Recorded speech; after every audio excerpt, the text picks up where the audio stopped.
Halo,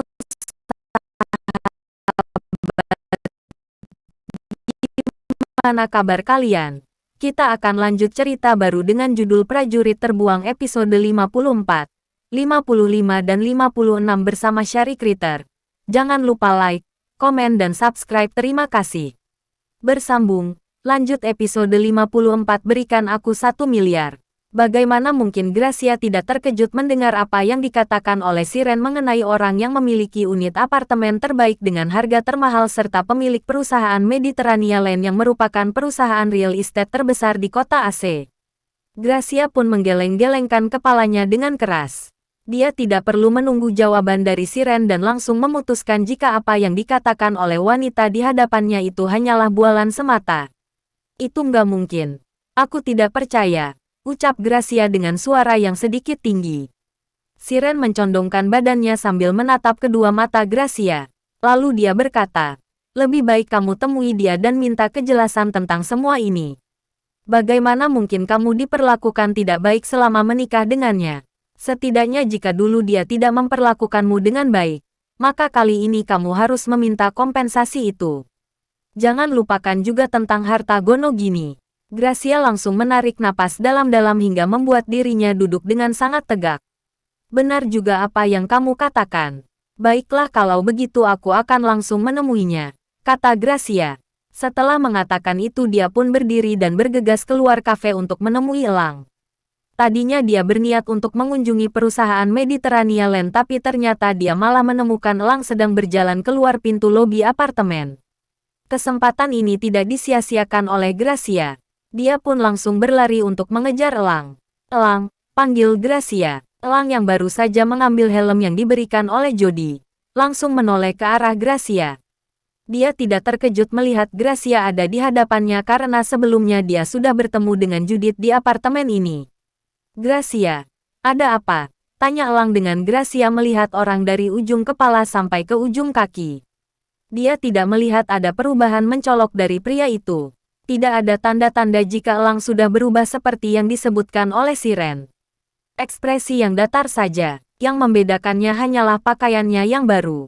Tapi terlihat juga dengan sangat jelas jika pakaian yang dikenakan oleh Elang adalah pakaian murah yang diberi di pasar atau pasar online yang menyediakan pakaian UMKM yang harganya terbilang murah. Kamu mau pergi kemana? Tanya Gracia. Elang mengernyitkan keningnya mendengar apa yang ditanyakan oleh mantan istrinya itu.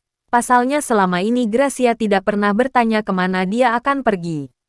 Tumben kamu menanyakan kemana aku pergi. Memangnya kenapa? Apa kamu mau ikut denganku? Tanya Elang. Tanpa pikir panjang, Gracia menganggukkan kepalanya. Lalu, dia berkata, ya, aku mau ikut denganmu jika kamu pergi ke perusahaanmu. Sungguh Elang terkejut mendengar apa yang dikatakan oleh Gracia. Dia pun kemudian memutar otaknya untuk mencari siapa orang yang sudah membongkar tentang dirinya kepada Gracia. Namun sebelum dia berpikir lebih jauh, dia lebih dulu memutuskan untuk membantah dan pura-pura tidak tahu mengenai apa yang dikatakan oleh Gracia. Apa yang kamu maksud, Gracia? Pergi ke perusahaanku? Tanya Elang seraya mengangkat kedua alisnya. Gracia membaca bahasa tubuh Elang dan dia tahu jika pria itu sedang berpura-pura tidak mengerti. Wanita itu pun tersenyum. Lalu dia berkata, kamu nggak perlu pura-pura bodoh seperti itu. Aku sudah mengetahuinya jika kamu adalah pemilik perusahaan Mediterania Land. Jadi nggak usah menutup-nutupinya dan terbuka saja denganku. Hahaha, sepertinya kamu sedang mabuk. Gracia, apa kamu lupa siapa diriku? Bukankah kamu sendiri yang mengajukan perceraian karena aku tidak memiliki apa-apa dan hidup miskin? Elang bertanya seraya menggelengkan kepalanya. Gracia langsung memasang wajah yang dingin tapi kalah mendengar pertanyaan dari Elang itu. Amarahnya kini mula.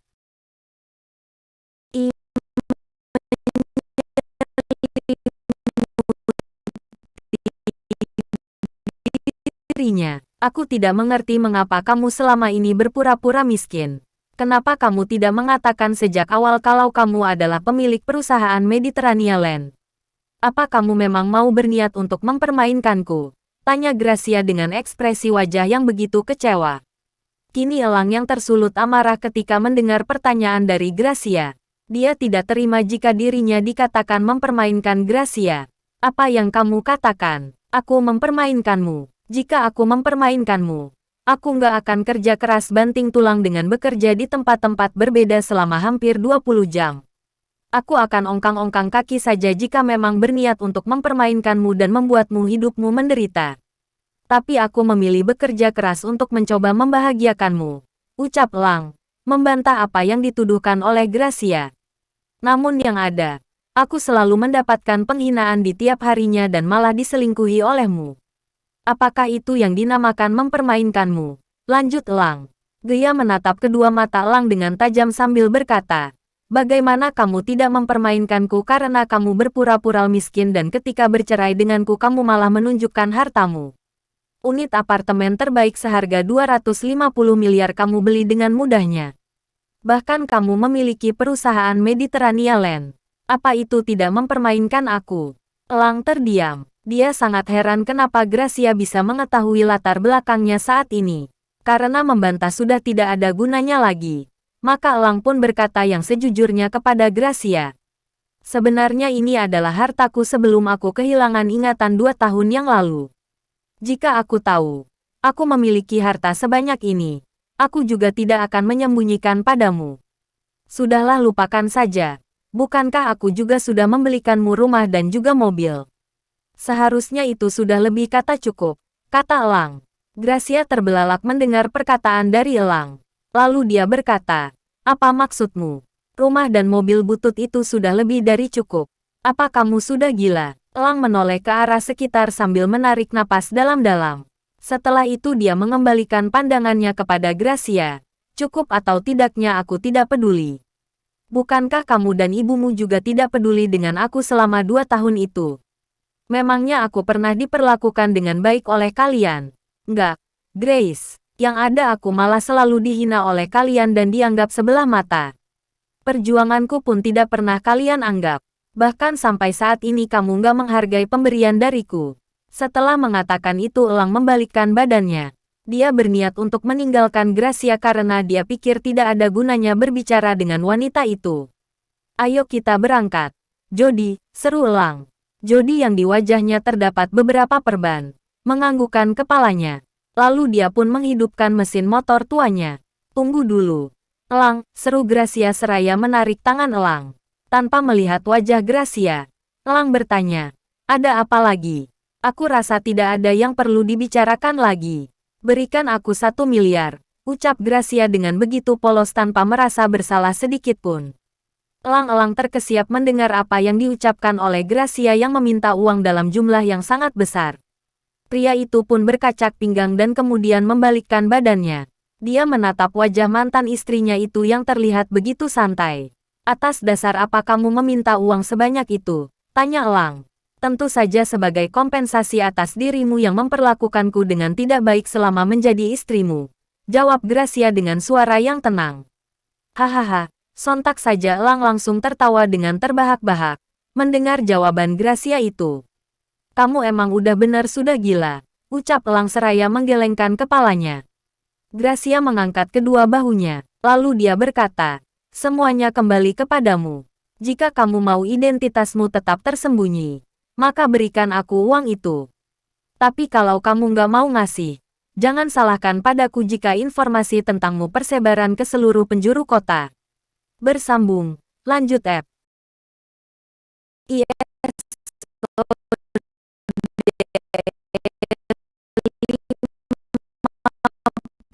Sebuah belati wanita itu memang benar-benar sangat gila harta. Hanya untuk mendapatkan uang. Bahkan dia berani untuk mengancam seorang elang. Mendengar ancaman itu, Elang langsung membalikkan badan dan menatap tajam kedua mata Gracia. Apa kamu sedang mengancamku? Tanya Elang. Gracia mengangkat kedua bahunya seraya menurunkan bibir. Lalu dia berkata, aku nggak mengancammu. Aku hanya memberikanmu sebuah opsi saja. Elang kemudian melangkahkan kakinya agar semakin dekat kepada Gracia. Kini jarak di antara kedua wajah mereka hanya sekitar 10 cm saja. Saat ini tatapan mata Elang begitu tajam dan dirinya pun mengeluarkan aura kegelapan yang begitu pekat. Gracia membalas tatapan mata Elang. Dia tidak mau terlihat takut saat ini karena jika itu terjadi maka dia akan kehilangan uang yang banyak. Dengarkan, sepeser pun kamu tidak berhak untuk mendapatkan uangku lagi. Saat ini kita sudah berpisah dan itu adalah kemauanmu. Sungguh aku tidak takut dengan ancaman yang kamu berikan tadi. Aku nggak peduli jika latar belakangku diketahui oleh banyak orang. Bukankah itu menjadi sebuah keuntungan karena tidak akan ada lagi yang memandangku sebelah mata? Elang berkata dengan suara tertahan dan gemetar karena menahan amarah.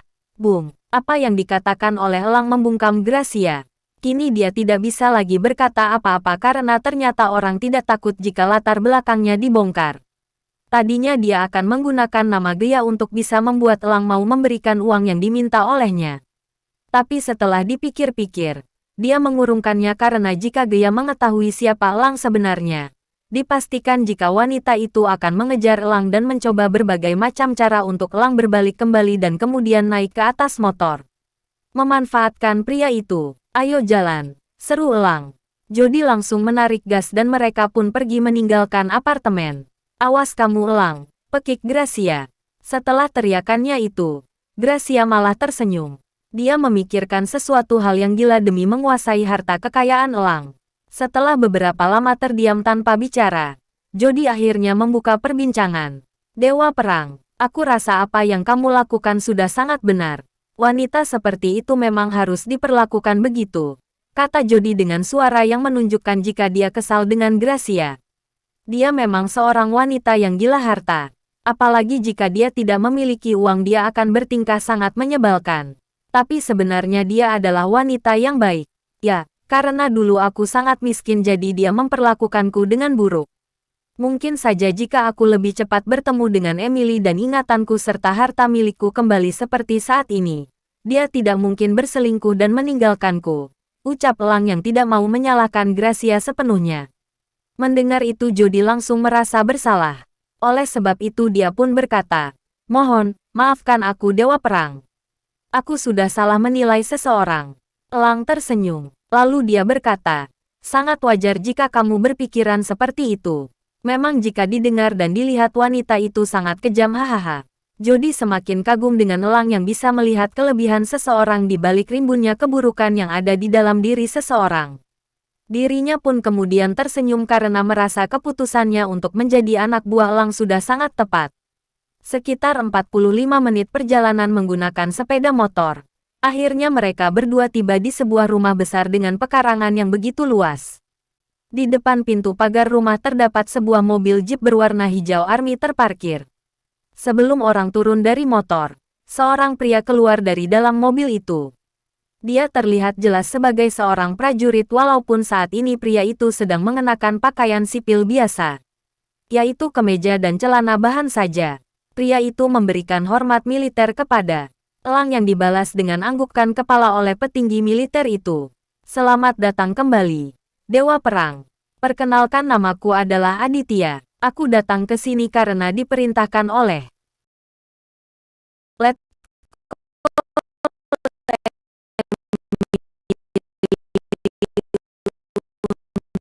untuk memberikan kunci ke rumah kepadamu, ucap pria berkulit sawo matang itu. Elang menganggukkan kepalanya sambil mengeluarkan tangan untuk mengajak Aditya berjabat tangan. Apa yang dilakukan oleh Elang membuat Aditya senang bukan kepalang. Berjabat tangan dengan seorang dewa perang yang sedang menyembunyikan identitasnya adalah sebuah kebanggaan yang sangat besar. Dengan secepat kilat Aditya menerima ajakan tangan dari Elang. Apa pangkatmu di militer? Tanya Elang. Sersan 1. Dewa Perang, jawab Aditya dengan tegas. Elang menganggukkan kepalanya, lalu dia berkata, berikan kuncinya kepada Jody. Biar dia nanti yang membuka pintu kunci-kunci rumah. Siap. Dewa Perang, ucap Aditya. Lalu pria itu menoleh ke arah Jody dan memberikan kunci-kunci yang ada padanya itu. Jody tidak bisa menolak. Pasalnya dia sadar jika saat ini di antara ketiganya dirinya lah yang memiliki pangkat paling rendah. Siap. Terima kasih Komandan, ucap Jody seraya memberikan hormat terlebih dahulu baru kemudian mengambil kunci yang diberikan kepadanya. Setelah itu Jody langsung membuka gembok pagar rumah. Apa kamu tahu Emily sedang melakukan rapat untuk membahas tentang apa? Tanya Elang kepada Aditya. Sertu itu menggelengkan kepalanya sambil menjawab. Aku tidak tahu secara pasti mereka membahas tentang apa. Namun biasanya jika Panglima dan pimpinan pasukan khusus mengadakan rapat, yang dibahas oleh mereka adalah sesuatu hal yang sangat penting. Akhir-akhir ini yang mereka bicarakan biasanya berputar kepada kasus pemberontakan dan juga musuh yang mulai masuk ke negara kita lewat jalur tikus. Elang terdiam sejenak. Dia merasa prihatin dengan kondisi negara es saat ini. Dulu tidak ada yang berani macam-macam dengan negara es, tapi semenjak keberhasilan Dark Hunter 2 tahun yang lalu, apalagi setelah menghilangnya Dewa Perang, negara es terlihat menjadi sebuah negara kecil yang tidak diperhitungkan oleh dunia. Elang tidak melanjutkan perbincangannya dengan Aditya. Dia lebih memilih masuk ke dalam rumah peristirahatannya setelah Jody berhasil membuka pagar rumah. Ketika memasuki pekarangan rumahnya, sebuah getaran hebat dirasakan oleh Elang di tubuhnya. Dia begitu rindu dengan tempat ini. Ketika masuk ke dalam rumah, dia pun langsung berkeliling. Tiba di bagian halaman belakang yang terdapat pemanggang barbecue. Dia teringat pada saat dia dan para anak buahnya yang sudah dianggap sebagai teman, berkumpul. Wajah-wajah ceria anak buahnya yang sudah tiada terbayang di hadapannya seolah mereka sedang berpesta barbecue. Ketika dia mendekat ke pemanggang barbecue, dia sangat terkejut ketika melihat di dalam pemanggang itu ada sebuah belati. Dengan perlahan dia mengambil belati itu yang sangat berdebu. Ketika diambil dan diseka debu-debunya, dia pun mengetahui belati itu milik siapa. Sambil memandang belati itu, dia berkata, "Jonas, kamu adalah pria yang tidak menyukai pesta dan keramaian. Ketika kita berkumpul, kamu lebih sering duduk di pojokan sambil menghisap cerutu. Tapi pada malam itu, kamu berbeda dari biasanya. Kamu menikmati pesta dan juga bahkan kamu menjadi koki. Jika aku boleh jujur, masakanmu, daging yang kamu panggang, masih terasa di mulutku nikmatnya." Lanjut Elang. Tiba-tiba suara seorang wanita yang begitu familiar di telinganya terdengar. Mengingat masa lalu memang selalu mengasyikkan. Tapi lebih baik saat ini kamu simpan dulu kenangan-kenangan itu karena ada sesuatu yang penting yang ingin aku bicarakan denganmu. Ini tentang Frostfire. Elang langsung membalikkan badannya ketika mendengar tentang pasukan khusus yang dibentuk olehnya beberapa tahun yang lalu. Apa yang terjadi dengan Frostfire? Tanya Elang. Begitu penasaran. Bersambung. Lanjut episode 56. Bertemu Benjamin. Frostfire sudah seperti anak bagi Elang. Dia membesarkan nama pasukan itu dari pasukan biasa hingga bisa pasukan elit yang saya turun di peperangan besar saja. Nama pasukan itu pun juga didengar oleh maka akan membuat musuh.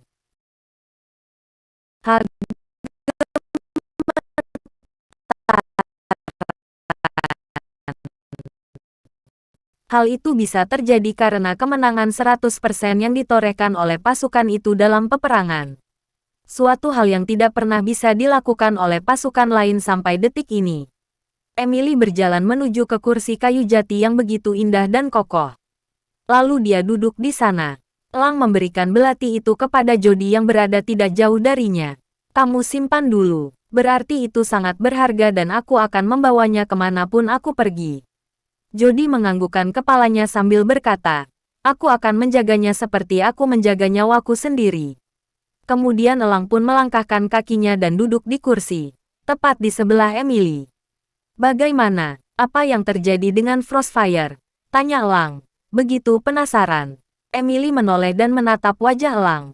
Lalu, dia berkata, seperti yang sudah kukatakan sebelumnya. Aku tadi mengadakan rapat dengan Panglima dan juga pimpinan komando khusus. Pada awalnya kami membahas tentang musuh-musuh negara kita yang sudah bergerak dengan intensitas yang lebih cepat. Tapi kemudian Panglima membahas tentang masalah pasukan Frostfire. Elang mendengarkan dengan baik tanpa sedikit pun menyela perkataan Emily. Dia tahu jika yang akan dikatakan oleh wanita itu sangat penting. Panglima berniat untuk menghidupkan kembali Frostfire. Lanjut Emily dengan suara yang sedikit ditekan. Elang mengernyitkan keningnya mendengar itu. Dia pun sedikit bingung dan bertanya, apa yang kamu maksud? Apakah Frostfire pernah bubar? Kini Emily yang mengernyitkan keningnya. Lalu dia bertanya, apa aku belum memberitahumu kalau Frostfire dibubarkan setelah kamu menghilang? Elang menggelengkan kepalanya dengan tegas untuk menjawab pertanyaan dari Emily. Kemudian wanita itu menghela napas panjang. Lalu dia pun menceritakan tentang apa yang terjadi sebenarnya kepada Frostfire. Jadi inti dari pembubaran itu murni hanya karena tidak ada yang sanggup untuk menjadi pemimpin Frostfire, menggantikanmu. Tapi sekarang wacana untuk menghidupkan kembali pasukan Frostfire digaungkan oleh Panglima. Bahkan dia sudah memiliki satu nama yang akan menjadi pemimpin pasukan, terang Emily. Oh ya, siapa orang itu? Pasti dia memiliki kemampuan yang hebat. Bukan? Tanya Elang dengan bersemangat dan begitu polosnya. Mendengar pertanyaan itu, Emily sama sekali tidak bersemangat untuk menceritakan tentang pengganti Elang menjadi pemimpin pasukan Frostfire. Pasalnya dia menilai jika kemampuan orang itu sangat jauh di bawah Elang. Lebih baik kamu tidak perlu untuk menanyakan tentang kemampuan pria itu. Sungguh dia sangat jauh darimu. Bahkan aku rasa kemampuan Tony jauh lebih baik dibanding dirinya, kata Emily dengan jawaban yang sedikit sinis karena dia begitu kesal kepada Panglima yang tidak bisa menilai prajurit dengan baik. Tentu saja jawaban dari Emily membuat Elang semakin penasaran. Lalu dia bertanya, memangnya siapa orang itu?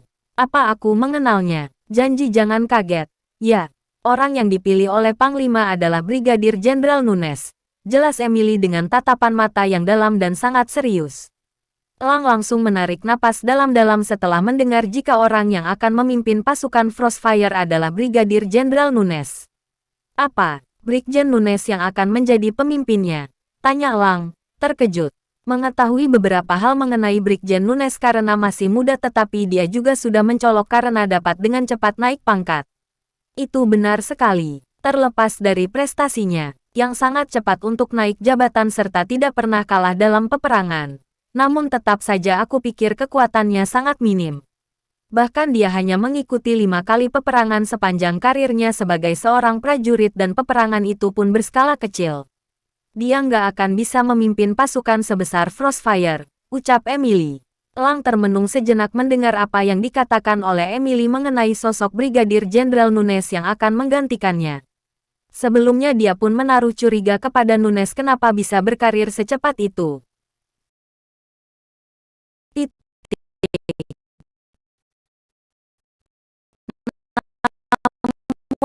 Kemudian, dia mengembalikan kembali cara berpikirnya dan memandang ke dalam diri sendiri.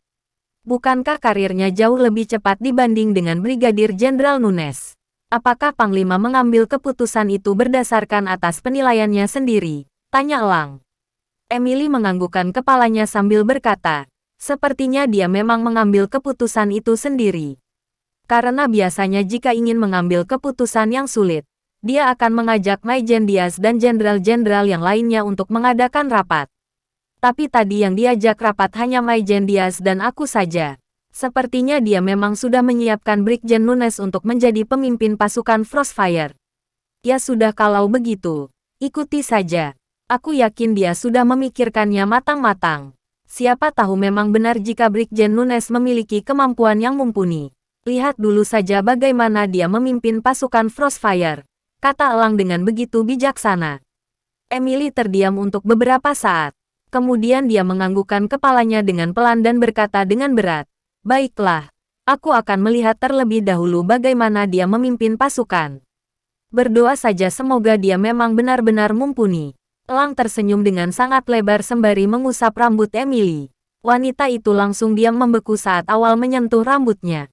Dia merasakan kehangatan yang sempat hilang. Saat matahari sudah turun ke peraduannya, Elang berniat untuk mengadakan pesta barbecue dengan Emily, Jody dan Tony. Namun ketika baru saja dia menyuruh Jody untuk membeli daging, Emily dihubungi oleh Maijen Diaz yang mengabarkan jika Sheila pergi ke diskotik bersama dengan temannya. Karena merasa khawatir, Bobby meminta tolong kepada Maijen Diaz mengirim anak buah untuk menjaga anaknya itu. Elang, sepertinya pesta barbecue harus ditunda.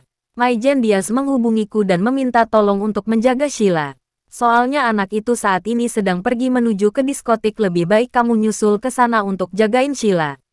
Ini sangat penting sekali. Kamu jangan menolaknya, ucap Emily yang langsung menutup negosiasi. Dia sangat paham sekali jika orang pasti akan menolak dan malah meminta tolong kepadanya untuk menjaga Sheila. Jadi dia pulang sama menutup, bukan tidak mengizinkan sama sekali untuk bernegosiasi. Kenapa harus aku? Tanya Elang. Kalau kamu yang paling tepat untuk menjaganya. Jika kamu ingin ikut pesta barbecue ini, Kamu harus cepat kembali, ujar Emily. Elang menarik napas dalam-dalam. Seorang dewa perang dikerjai oleh seorang letkol. Sangat menarik bukan? Kemudian orang berjalan menuju ke kamar tidurnya dan mengambil kunci mobil. Dia asal mengambil saja di tumpukan penuh kunci dan baru menyadari jika yang diambil adalah kunci mobil sport 2 pintu yang mewah. Butuh 5 menit untuk dia memanaskan mobil terlebih dahulu hingga kemudian dia melajukan mobilnya menuju ke diskotik di mana Sheila berada. Sesampainya di parkiran diskotik, Elang langsung keluar dari mobil dengan perasaan dongkol yang masih ada di hatinya. Dia pun berniat untuk langsung menyeret Sheila pulang. Namun ketika dia baru beberapa jauh melangkah, tanpa disengaja dia menabrak seseorang. Sialan, apa kau tidak memiliki mata? Pekik pria yang ditabrak oleh Elang itu. Namun ketika mereka berdua saling menoleh ke arah satu sama lain, keduanya sangat terkejut. Pria yang ditabrak oleh Elang langsung pucat wajahnya. Wah, kebetulan sekali kita bertemu di sini. Aku sangat mengingat jelas wajahmu. Benyamin, ucap Elang dengan suara yang begitu dingin. Bersambung. Ditunggu episode selanjutnya. Terima kasih.